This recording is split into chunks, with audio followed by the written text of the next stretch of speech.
ತಂದೆಯವರ ಆರೋಗ್ಯ ಗಂಭೀರವಾಗಿದೆ, ಆದರೆ ಸ್ಥಿರವಾಗಿದೆ. ವೈದ್ಯರ ತಂಡ ನಿಗಾ ವಹಿಸಿದ್ದಾರೆ. ಆಸ್ಪತ್ರೆಯಿಂದ ಮನೆಗೆ ಕರ್ಕೊಂಡು ಬಂದಿದ್ದಾರೆ. ಆಕ್ಸಿಜನ್ ಕೊಡ್ತಾ ಇದ್ದಾರೆ ಮತ್ತು BP ಪಲ್ಸ್ ಮೇಂಟೈನ್ ಆಗ್ತಾ ಇದೆ ಸದ್ಯಕ್ಕೆ. ಅವರ ಅಭಿಮಾನಿಗಳ, ನಮ್ಮೆಲ್ಲರ ಪರಿವಾರದವರ ಇಚ್ಛೆ ಇದೆ, ಇನ್ನೂ ಅವರು ನಮ್ಮ ಮಧ್ಯದಲ್ಲಿ ಇರಬೇಕು ಅನ್ನೋಂಥದ್ದು. ದೇವರಿಗೆ ಪ್ರಾರ್ಥನೆ ಮಾಡಿಕೊಳ್ಳುತ್ತೇವೆ. ನಮ್ಮ ಪ್ರಾರ್ಥನೆಗೆ ಮನ್ನಣೆ ಆಗ್ತದೆ ಅನ್ನುವಂಥ ಒಂದು ವಿಶ್ವಾಸ. ನಾವು ಬಾಲ್ಯದಿಂದಲೇ ಅನ್ಯಾಯದ ವಿರುದ್ಧ ಹೋರಾಟ ಮಾಡಿ, ಸ್ವಾತಂತ್ರ್ಯಕ್ಕಾಗಿ ಹೋರಾಟ ಮಾಡಿದಂಥವರು, ನಿಜಾಮನ ವಿರುದ್ಧ ಹೋರಾಟ ಮಾಡಿದಂಥವರು, ಈ ಭಾಗ ಏಕೀಕರಣದ ಸಮಯದಲ್ಲಿ ಕರ್ನಾಟಕದಲ್ಲಿ ಉಳಿಲಿಕ್ಕೆ ಕಾರಣಕರ್ತರಾಗಿದ್ದಂಥವರು,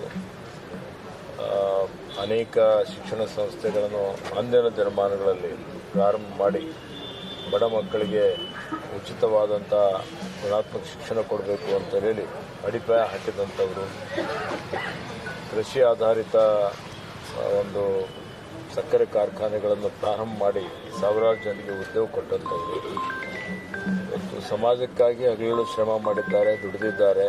ಅಖಿಲ ಭಾರತ ವಿಶ್ವ ಲಿಂಗಾಯತ ಮಹಾಸಭೆಯಲ್ಲಿ 12 ವರ್ಷ ಅಧ್ಯಕ್ಷರಾಗಿ ಸೇವೆ ಮಾಡಿದ್ದಾರೆ. ನಮ್ಮ ಕಾಂಗ್ರೆಸ್ ಪಕ್ಷದ ಹಿರಿಯ ಮುಖಂಡರಾಗಿ ಪಕ್ಷ ಸಂಘಟನೆಯಲ್ಲಿ ಸಾಕಷ್ಟು ಶ್ರಮ ಮಾಡಿದ್ದಾರೆ. 4 ಬಾರಿ ಶಾಸಕರಾಗಿ, 2 ಬಾರಿ ವಿಧಾನ ಪರಿಷತ್ತಿನ ಸದಸ್ಯರಾಗಿ, ಮಂತ್ರಿಗಳಾಗಿ, ವೀರಪ್ಪ ಮೊಯ್ಲಿ ಅವರ ಸಚಿವ ಸಂಪುಟದಲ್ಲಿ ಅವರು ಮಂತ್ರಿಯಾಗಿದ್ದರು. ಹೀಗಾಗಿ ಎಲ್ಲ ಕ್ಷೇತ್ರಗಳಲ್ಲಿ ಒಂದು ಅವರ ವಿಶಿಷ್ಟವಾದಂಥ ಕೊಡುಗೆಯನ್ನು ಕೊಟ್ಟಿದ್ದಾರೆ.